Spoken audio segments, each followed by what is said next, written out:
Walk into a well-kept British home, nothing out of place, no clutter, no chaos, and nobody's cleaning. That's the part that gets you. Because it's not discipline, it's not personality, it's not some innate British tidiness gene. It's a system, and it's been hiding in plain sight for 200 years, built into the walls, the layout, the rooms themselves, and at some point, we tore all of it out. Today we're going back. The actual rooms, rules, and hidden facts that kept British homes effortlessly clean for centuries. Some of this is so obscure, even most British people don't know it. Let's go. Part 1. The room designed to contain all chaos, and why we demolished it. The most powerful cleanliness tool a British home ever had wasn't a product, wasn't a habit. It was a room, the scullery. Tucked behind the kitchen, hidden from every guest-facing space, raw meat, soaking pots, scrubbing brushes, laundry, all of it lived in there. Mess had a container. And because it did, the rest of the house stayed calm almost automatically. But here's the detail nobody talks about. The scullery was kept deliberately cold, north-facing, stone floors, no heating. Not for comfort reasons, for biological ones. Cold slowed bacterial growth on raw food and wet laundry before refrigeration existed. The architecture wasn't just containing mess, it was doing the work of hygiene. Now look at your home. Cooking, eating, working, socializing, all one space. No boundary. And when there's no boundary, mess doesn't stay put. It migrates.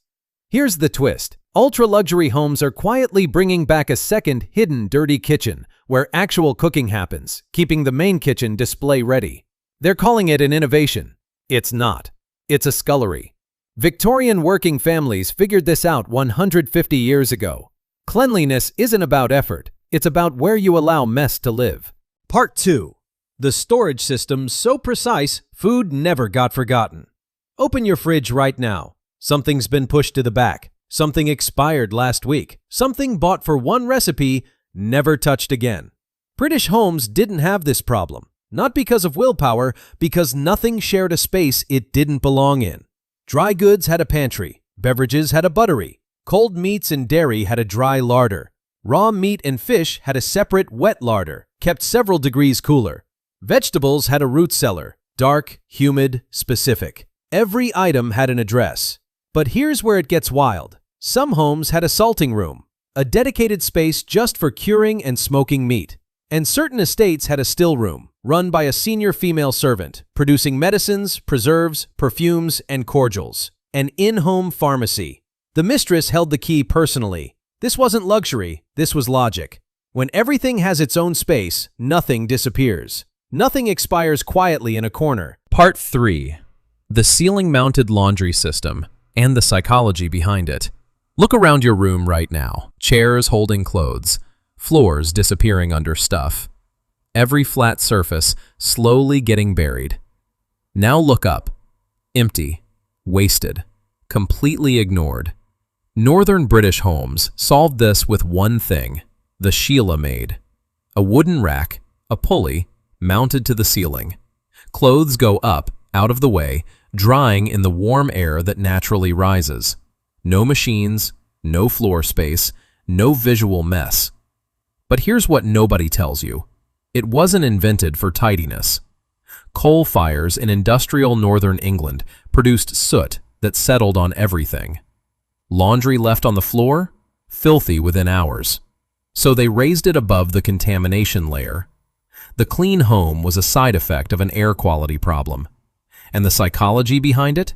Princeton's Neuroscience Institute found that visual disorder literally competes for your brain's attention, spiking cortisol, killing focus, creating that constant background feeling that something is unfinished.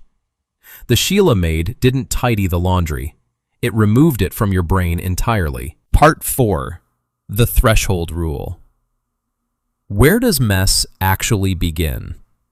Not inside your home, on your shoes, your jacket, every bag you carry in. Modern homes have no barrier. Shoes go from pavement to bedroom. Bags travel every room.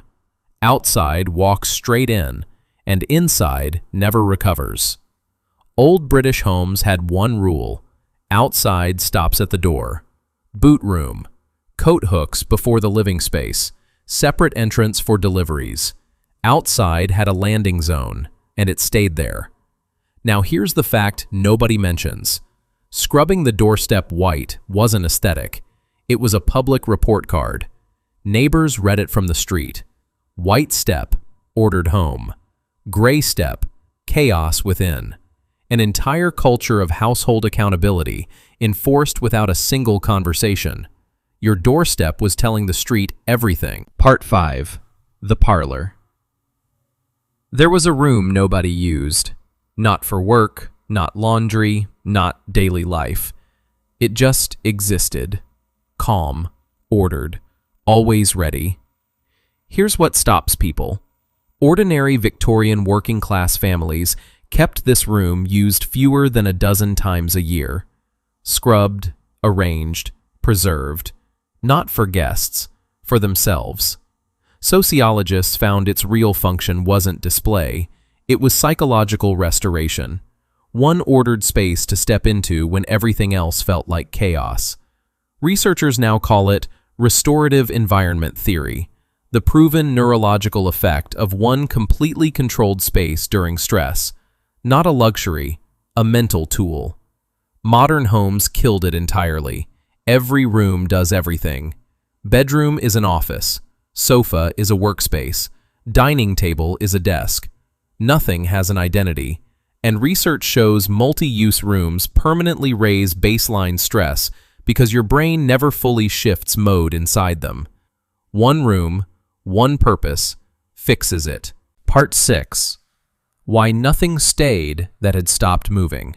The real reason clutter builds up? Not too much stuff. Things that enter and never leave.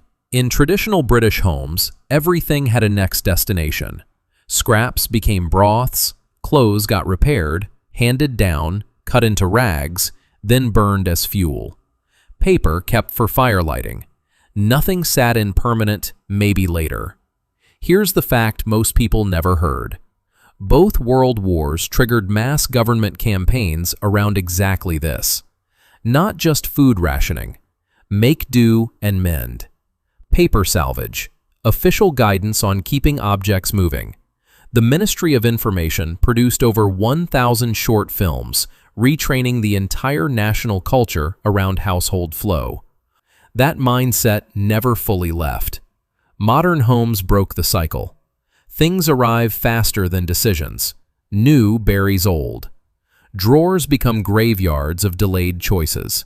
The problem was never clutter. It stopped movement. Most tidiness videos get it wrong. British homes weren't clean because people tried harder. They were designed to make mess difficult. Rooms that contained chaos, storage with addresses, laundry off the floor, a barrier at the door, one room just for the mind. Everything kept moving. That's the entire system. You don't need a renovation. You need to think like a system designer. Pick one thing, just one. The scullery, the threshold, the address rule, the parlor, the flow habit. If this changed how you see your home, share it with someone whose clutter has clutter. Want more forgotten systems that actually work? Subscribe. There's a lot more where this came from. See you in the next one.